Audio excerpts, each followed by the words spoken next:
information. That's not surprising, since the name, notoriety, and accomplishments of Aloha Wanderwell have long since drifted into the fog of a bygone era. Since the 1960s, others have attempted to tell Aloha's story in various forms. Aloha herself tried to publish a second book about her travels and life experience. We know of 6 other biographies that also failed to gain traction due to the lack of credible sources and references. Discovering the real Aloha has been no easy task.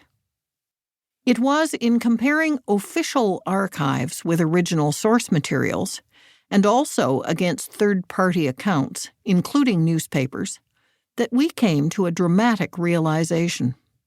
Aloha's life and times were far more sensational, thrilling, adventurous, life-threatening, death-defying, rewarding, and devastating, not to mention of greater historical significance, than even her own recollections and writings would have anyone believe. The challenge any biographer faces is to distill the endless facts of someone's life into a coherent and compelling narrative. In Aloha's case, however, this task was made considerably more difficult by her dogged attempts to revise, reinterpret, or flat-out fabricate some of the events in her life. She had her own ideas about how she wanted to be remembered. The facts be damned. But facts matter, which is why we undertook such a protracted, expensive, and often frustrating research adventure. It was truly the only possible way to accurately reconstruct her life, tell her story, and return her legacy to its rightful place in history. Aloha's story began over a century ago, during the social, political, and economic upheavals of the early 1900s.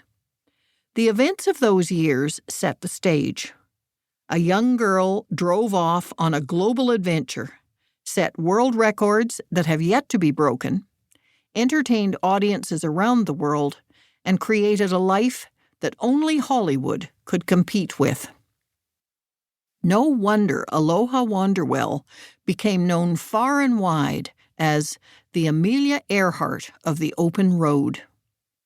Randolph Eustace Walden, Christian Fink-Jensen, October 2016.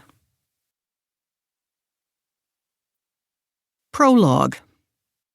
On a stormy afternoon in December 1932, a 2-masted schooner eased from the port of Long Beach, California, into a curtain of rain and fog.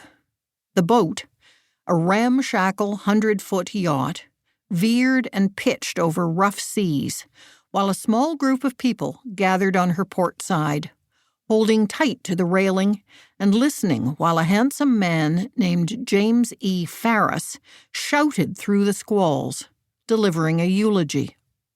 The dead man at their feet had been carefully prepared. Dressed in his best uniform, he had been placed in a seagrass coffin and draped in an American flag. Among the mourners was a willowy blonde woman, also in uniform. Beautiful though she was, her face was like granite, and intentionally so. Since childhood, she had practiced the art of obscuring her thoughts and feelings from others. People, she had found, were always demanding, always trying to get something from her, and today was no exception. Hardly 50 yards away, a dozen men and one woman were clustered at the railing of another ship, watching through binoculars and camera lenses. Supposedly, they were monitoring activities, ensuring that no one tried to escape. Actually, all eyes were on the blonde whose name and face were plastered across the front pages of newspapers worldwide.